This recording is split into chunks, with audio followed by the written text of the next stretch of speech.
Isang mapagpalang araw sa atin lahat mga kaspero. Welcome back ulit sa ating panibagong episode. Ngayong araw, mamana ulit tayo ngayon. Tingnan nyo naman mga kaspero, napakaganda ng panahon. Sana sa pupuntahan nating spot, ganun pa rin kaganda. Kaya let's go! Tingnan natin kung ano yung madadali natin ngayong araw.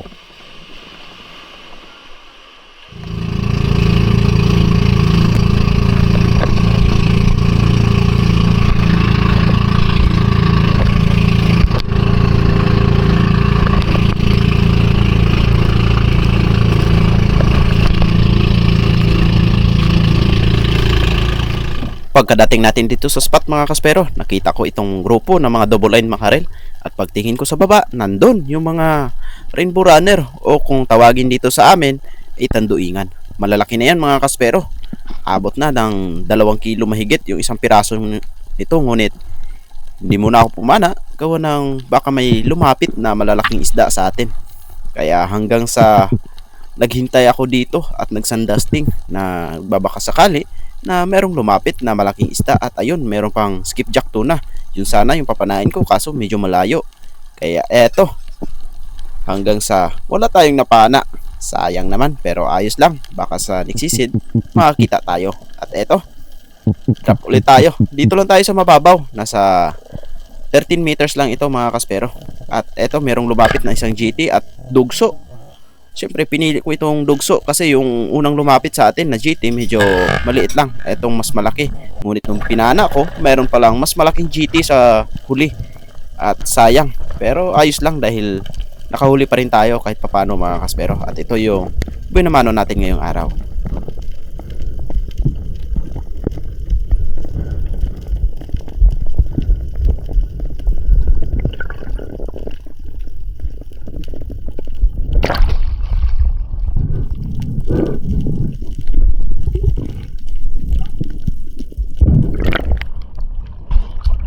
Boy Dawado, dugso.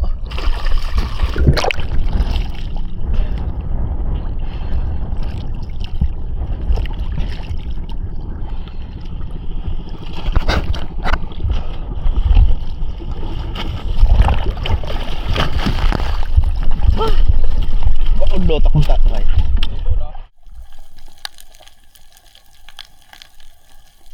Nag-ambush ulit ako. Gawa ng nakita ko yung grupo ng mga Long-Nosed Emperor dito sa unahan. Kaya naghintay pa ako ng kaunti para mas lumapit sila mga kaspero.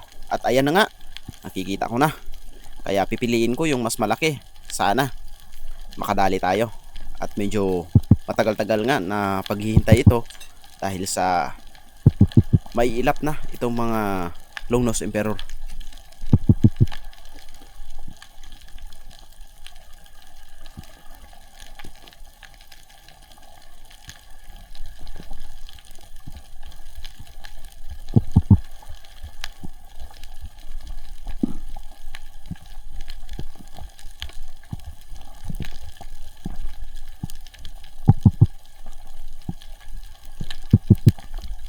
Talagang malalayo sila mga kaspero, kaya ito, tinry kong panain at ayun, tinamaan pa sa buntot.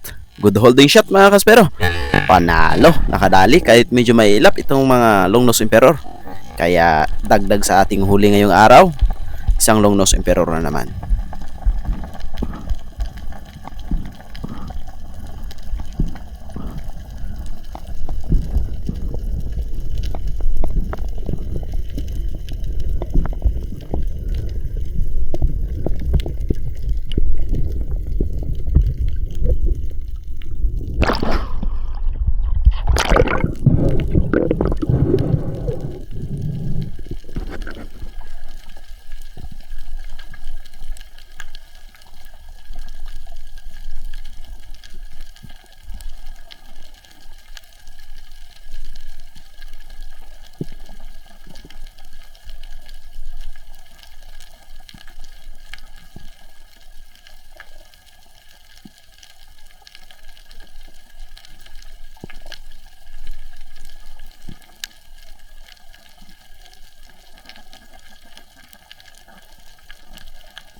Sa ganitong sitwasyon mga kaspero, kailangan talaga natin na maghintay ng ilang segundo bago lumapit sa atin yung isda gawa ng itong spot na to, may ilap talaga yung mga isda dito kaya kailangan talaga natin ng paghihintay. At ito na nga, merong lumapit sa atin na isang surahan kaya hindi na ako nagdalawang isip na tirahin ito. At ito mga kaspero, sapul na sapul. Dagdag sa huli natin, pangatlong isda natin ngayong araw. Pambansang ihawin or surahan mga kaspero.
Napakaswerte natin ngayong hapon dahil eto, nagsilabasan yung mga green job fish or malaguno mga kaspero. Kung napapansin nyo, ayan, nasa harapan ko na yung iba, pero meron tayong hinihintay na mas malaki. Ayun, sobrang laki nun mga kaspero, siguro mga 5 kilo yun, pero lumayo agad. Kaya hintay pa tayo ng kaunti, baka bumalik. At nung nagka-chance na tayong tirahin, ayun, sa pool mga kaspero, umabot ito ng 4.5 kilos. Panalo yung huli natin ngayong araw. Isang green job fish na malaki. Hapon na talaga yan mga kaspero. Kung napapansin nyo, pagkaahon ko, ayan, sunset na. Palubog na talaga yung araw.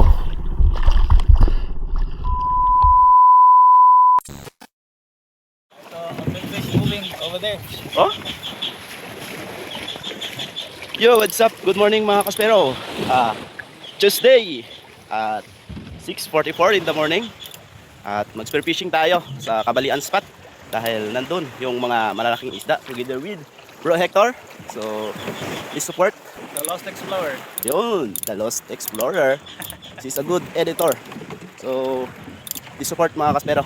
So, abangan natin kung ano yung mahuhuli namin mamaya. Let's go!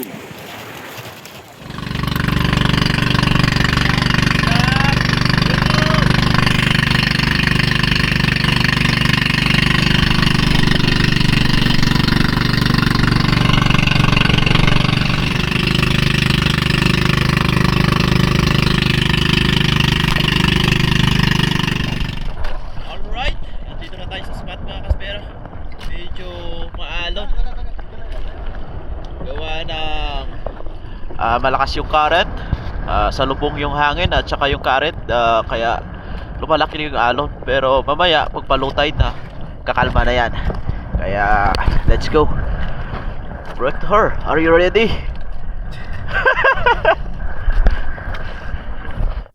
At pagkarating namin dito sa spot mga kaspero, halos 2 oras na ako nagda-dive ngunit wala tayong natira. At eto, meron akong napansin na isang cuttlefish or bagulan. Kaya dinime-bomb ko na at saka tinira. At yung tinira ko sa pool mga kaspero. Ito yung unang huli natin pagkatapos ng 2 oras na pagda-dive. Ang ganda sana ng visibility ng tubig ngunit medyo madalang yung pelagic ngayong araw. Kaya pagkatapos nito, lumipat kami ng ibang spot para maghanap kung saan kami makakahuli ng mga pelagic mga kaspero.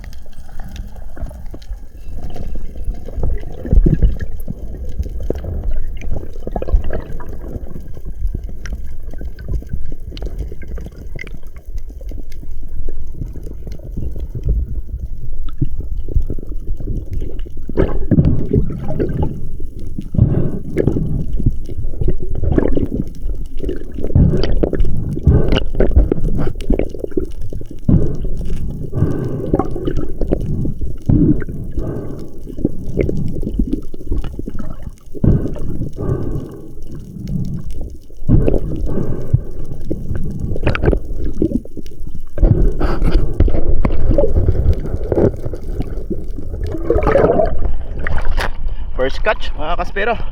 After 2 hours na pagta-dive, unang huli, cuttlefish or bagulan.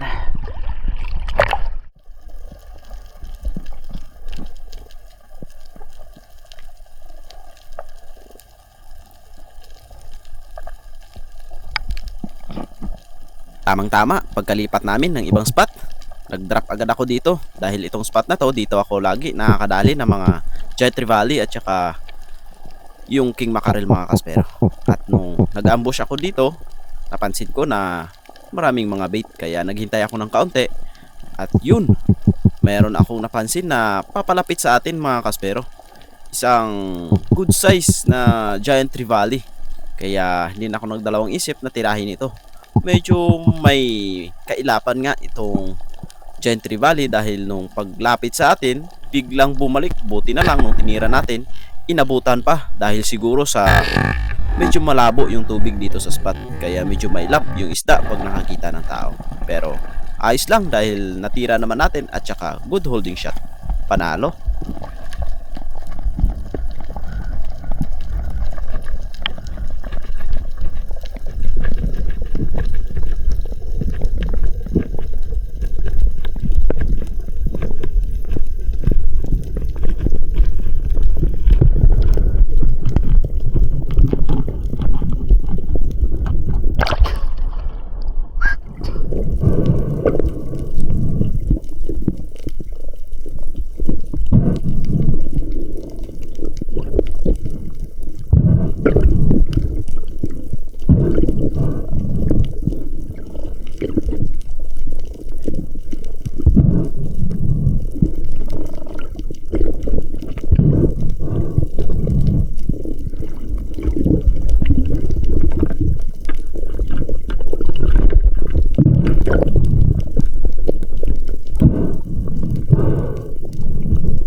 Dito lang pala sa Bulabog yung GT.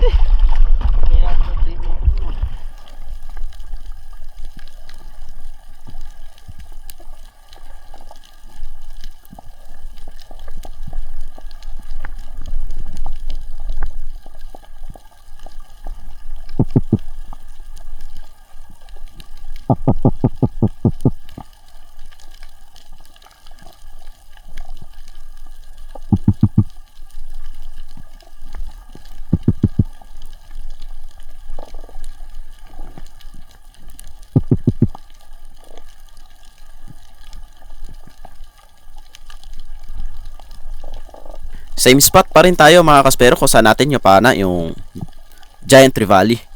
At dito napansin ko yung grupo ng Big Eye Sea Bream. Nasa unahan lang, paikot-ikot. Ayaw lumapit. Makulit. Kaya eto, dinahandahan ko ng ginapang. At ayan, may pagkakataon na tayong tirahin at tinira ko na. Medyo distansya nga sa atin pero ayun, kitang-kita nyo naman. Sa pool na sa pool. Walang kawala yan mga kaspero. Dahil nasa matigas na part tinamaan at dagdag yan sa mga huli natin ngayong araw.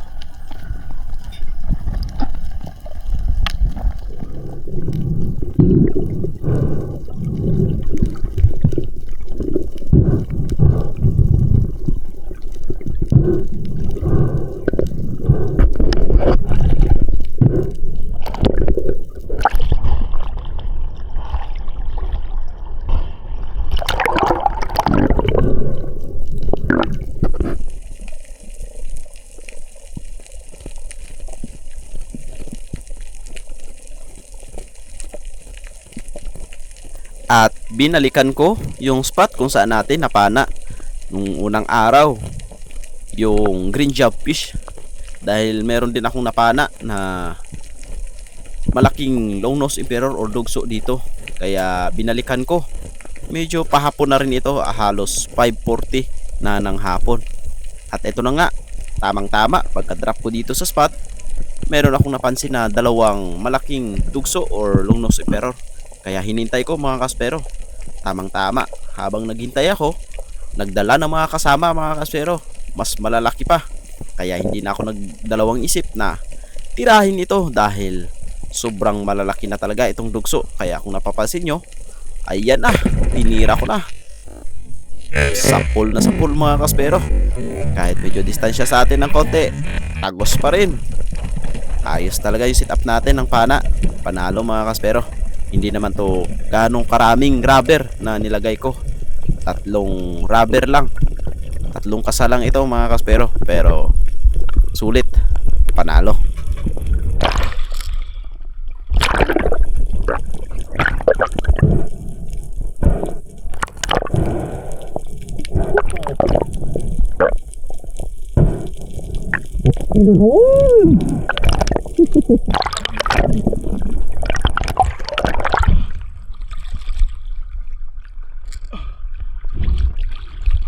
Ginandugso mga kaspero. Oh.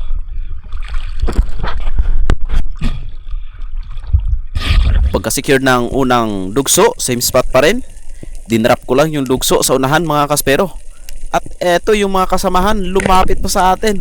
At nung pinana natin mga kaspero, medyo natamaan sa matigas na parte. Kaya ayun, nakita ko na hindi tumagos yung flapper natin. Pero good holding shot yan mga kaspero. Kaya dinali-dali ko ng pinuntahan at hinawakan sa hasang mga kaspero. Sayang din kung makakawala. Pero pag nakawala to, sure naman na mamamatay agad dahil napakaganda ng pagkatama natin dito sa long nose emperor. At saka syempre, kaya ko ginawa ito dahil nasa mababaw lang tayo. Nasa 11 meters lang. Kaya kayang-kaya natin na puntahan pa yung isda. Kaya sa mga ganitong gawain, mag-iingat po tayo mga kaspero. Lalong-lalo na kung kapos na tayo sa hininga at saka malalim yung spot. Kaya sa ating mga kaspero dyan, dive safe always. At syempre, always pray para safe tayong namamana. At ito na yung last fish of the day natin mga kaspero. Dahil hapon na talaga. At nakadali pa tayo ng 2 malalaking dugso. Umabot ng 6.5 at saka 5.5 kilos. Paldo.